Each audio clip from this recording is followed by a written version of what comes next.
3 HP ಇಂದ 9 HP ವರೆಗೂ ಯಾವುದೇ ಪವರ್ ಬೀಟರ್ ಆದ್ರೂ ಕೂಡ ಇಂಪ್ಲಿಮೆಂಟ್ಸ್ ನಮ್ಮಲ್ಲಿ ಸಿಗುತ್ತೆ.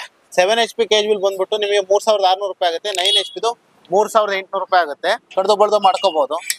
ಆ ತರ ಆಪ್ಷನ್ ಮಾಡಿಸ್ಕೊಟ್ಟಿರೋದು. ಇದು 3500 ರೂಪಾಯಿ ಆಗುತ್ತೆ. ಇದು 2 ಅಡಿ. 3 ಅಡಿ ಬಂದ್ಬಿಟ್ಟು 3900 ರೂಪಾಯಿ ಆಗುತ್ತೆ. ಸಿಂಗಲ್ ನೆಗ್ಲು ಪ್ರೈಸ್ ಬಂದ್ಬಿಟ್ಟು 1200 ರೂಪಾಯಿ ಆಗುತ್ತೆ. ಒಂದ್ ಸೈಡ್ 1500 ರೂಪಾಯಿ ಆಗುತ್ತೆ. ಇದು 2700 ರೂಪಾಯಿ ಆಗುತ್ತೆ. ಇದು ಮಣ್ಣು ತಳ್ಳಿಕ್ಕೆ ನಿಮಗೆ 3 ನೆಗ್ಲು ಪ್ರೈಸ್ ಬಂದ್ಬಿಟ್ಟು 3600 ರೂಪಾಯಿ ಆಗುತ್ತೆ. ರಾಗಿಯಲ್ಲಿ ಎಡೆ ಕುಂಟೆ ಹೊಡಿಲಿಕ್ಕೆ ಯೂಸ್ ಆಗುತ್ತೆ ಸರ್. ಇದು 3 ತಾಳು ಇರುತ್ತೆ. ನೀವು ಬೇಕಂದ್ರೆ 2 ತಾಳು ಹಾಕೋಬಹುದು. ಅಡ್ಜಸ್ಟಬಲ್ ಇರುತ್ತೆ. ಅದಾದ್ಮೇಲೆ 5 ನೆಗ್ಲು 3900 ರೂಪಾಯಿ ಆಗುತ್ತೆ. 3 ನೆಗ್ಲನ್ನು ರಿಮೂವ್ ಮಾಡ್ಬಿಟ್ಟು ಇದೇ ಕುಂಟೆನ ಇದಕ್ಕೆ ಫಿಟ್ ಮಾಡ್ಕೊಂಡು ಕುಂಟೆ ಟೈಪ್ ಮಾಡ್ಕೋಬಹುದು. ಇದ್ರ ಪ್ರೈಸ್ ಬಂದ್ಬಿಟ್ಟು 5000 ರೂಪಾಯಿ ಆಗುತ್ತೆ. ವೀಲ್ ನ ರಿಮೂವ್ ಮಾಡ್ಬಿಟ್ಟು ರೋಟರ್ನ ಜೋಡಿಸ್ಕೊಂಡು ನಾವು ಕಲ್ಟಿವೇಟ್ ಮಾಡಬೇಕಾಗುತ್ತೆ. ಪಿನ್ ಹಾಕಿ ಲಾಕ್ ಮಾಡೋದು. ಎಚ್ಚಿಡ್ಕೊಂಡು ಗೇರ್ಗೆ ಹಾಕ್ತೀನಿ. ಎಚ್ಚಿಡ್ರನ್ನ ಕುಟ್ಕೊಳ್ತೀನಿ. ಬಿಟ್ಟರೆ ಕಲ್ಟಿವೇಟ್ ಆಗುತ್ತೆ.